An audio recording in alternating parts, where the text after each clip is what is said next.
একজন সাধারণ কলেজ ছাত্রী, কিন্তু অন্তরে লুকিয়ে ছিল আগুন। একদিন খ্যাপার মধ্যে পিস্তল লুকিয়ে নিয়ে তিনি সমাবর্তন উৎসবে এসেছিলেন।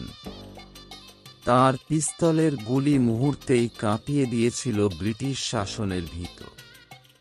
এই সাহসিনী ছিলেন বাংলার বিপ্লবী বীণা দাস। আমি রঞ্জন, আপনি দেখছেন এনরিচ ইয়োরসেলফ, যা নিজেকে সমৃদ্ধ করতে সাহায্য করে। এক সাহসী তরুণীর জন্ম। 1911 সালের 24শে আগস্ট জন্ম নিয়েছিলেন বীণা দাস। জন্মস্থান নদিয়া জেলার কৃষ্ণনগর। ছোটবেলা থেকেই তিনি দেশপ্রেমে অনুপ্রাণিত। তাঁর বাবা বেণীমাধব দাস ছিলেন একজন পণ্ডিত, শিক্ষক ও দেশপ্রেমিকার মা সরলা দাস ছিলেন সমাজকর্মী। তাদের সেজ ছেলে এবং দুই মেয়ে কল্যাণী ও বীণা বিপ্লবী কর্মকাণ্ডে যুক্ত ছিলেন। বেথুন কলেজে পড়ার সময় থেকেই তিনি স্বাধীনতা আন্দোলনের সঙ্গে যুক্ত হন। নারী হয়েও তিনি ভয় পাননি। তিনি ঠিক করেছিলেন বন্দুক দিয়েই ব্রিটিশ শাসকদের জবাব দেবেন।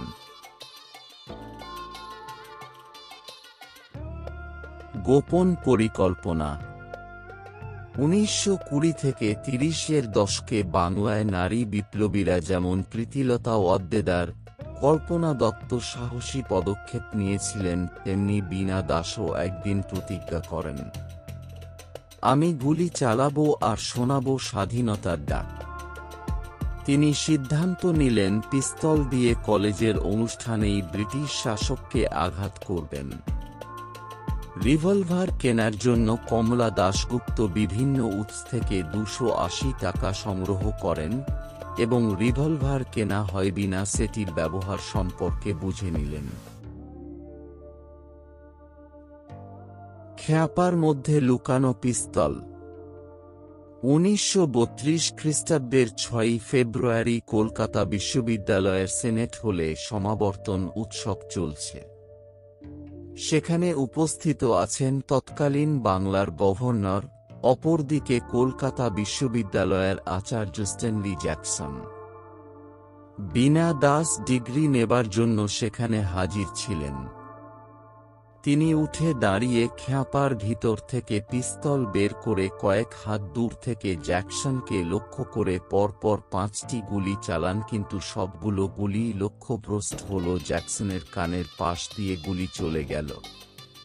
তখন উপাচার্য হাসান সুরাবর্দী বীণাকে চেপে ধরে বসিয়ে দিতে চেষ্টা করেন। গ্রেপ্তার ও জেল জীবন। বীণাকে গ্রেপ্তার করা হলো এবং নানাভাবে জেরা করা হলো। দুদিন পরে বীণার মা বাবাকে তার সামনে নিয়ে আসা হলো। আইবির লোকেরা জানায় রিভলভার কোথায় পেয়েছে, জানালে তাকে ছেড়ে দেওয়া হবে। আইবির লোকেদের ধমক দিয়ে বীণা বললেন তার বাবাকে তারা চেনে না। তার বাবা তার মেয়েকে কখনো বিশ্বাসঘাতক হতে শেখাননি। বীণাকে 9 বছরের জন্য সশ্রম কারাদণ্ড দেওয়া হল। প্রথমে প্রেসিডেন্সি জেল, সেখান থেকে মেদিনীপুর জেল, সেখান থেকে হিজলি জেল। এইভাবে বিভিন্ন জেল ঘুরে গান্ধীজির চেষ্টায় সমস্ত বন্দীদের সঙ্গে বীণাও মুক্তি পান 1939 খ্রিস্টাব্দে। তিনি মোট 7 বছর জেলবন্দী ছিলেন। জেলেই কেটেছে তার তরুণ বয়সের সোনালী দিনগুলো। এই ঘটনা গোটা বাংলার যুব সমাজকে অনুপ্রাণিত করেছিল। ছাত্রী হয়েও যে এমন দুঃসাহস দেখাতে পারে তা ব্রিটিশরাও ভাবতে পারেনি। কারামুক্তি আবার কারাজীবন। কারাজীবনের আগেই বীণা 1928 খ্রিস্টাব্দে সাইমন কমিশন বয়কট এবং বেথুন কলেজে টিকেটিং এ সামিল হয়েছিলেন। ছাত্রী সংঘে দিদির সঙ্গে তিনিও যোগ দিয়েছিলেন। কলকাতায় কংগ্রেস অধিবেশনে 2 বোন পরম উৎসাহে স্বেচ্ছাসেবিকা বাহিনীতে যোগ দিয়েছিলেন। যাই হোক, জেল থেকে ছাড়া পাওয়ার পর সবাই আত্মবিশ্লেষণের পর যুগান্তর দল ভেঙে দিয়ে কংগ্রেসে যোগ দেন। তিনি মন্দিরা নামক একটি রাজনৈতিক পত্রিকায় লিখতেন এবং পত্রিকার জন্য প্রচুর পরিশ্রম করতেন। 1941 থেকে 1945 পর্যন্ত বীণা দাস ছিলেন দক্ষিণ কলকাতা কংগ্রেসের সম্পাদিকা। তিনি দক্ষিণ কলকাতা কংগ্রেসের পক্ষ থেকে হাজরা পার্কে এক সভার আয়োজন করেন। এই সভায় বীণার এক সহকর্মীকে পুলিশ ব্যাটন দিয়ে মারতে থাকায় বীণা সেই পুলিশের হাত শক্ত করে ধরে ফেলেন, ফলে পুলিশ তাকে গ্রেপ্তার করে এবং প্রায় 3 বছর তাকে প্রেসিডেন্সি জেলে কাটাতে হয়। পরবর্তী জীবন। 1947 খ্রিস্টাব্দে স্বাধীনতা সংগ্রামী জ্যোতিষ ভৌমিকের সঙ্গে বীণা দাসের বিবাহ হয়।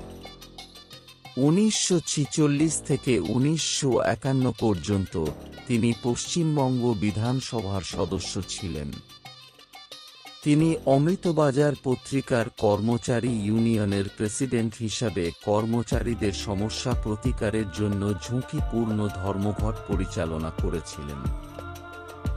নোয়াখালী দাঙ্গার পর বীণা দাস সেখানে দাঙ্গা পীড়িতদের মধ্যে রিলিফের কাজ চালান। গান্ধীজির নির্দেশে বিভিন্ন স্থানে ছোট ছোট কেন্দ্র গড়ে উঠেছিল। সেগুলির কাজ ছিল দাঙ্গা পীড়িতদের মধ্যে সাহস সঞ্চার করা, সাম্প্রদায়িক সম্প্রীতি ফিরিয়ে আনা। বীণা রামগঞ্জ থানার নোয়াখোলা গ্রামে এই জাতীয় কেন্দ্র খুলেছিলেন।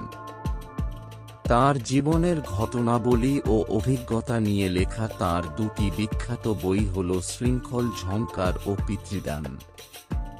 কলকাতা বিশ্ববিদ্যালয় থেকে ডিগ্রি নিতে গিয়ে তিনি স্ট্যানলি জ্যাকসনকে হত্যার চেষ্টা করেন, ফলে তাঁর ডিগ্রি নেওয়া হয়নি। কলকাতা বিশ্ববিদ্যালয় তাঁকে মরণোত্তর ডিগ্রি ও সার্টিফিকেট দেয় 2012 খ্রিস্টাব্দে।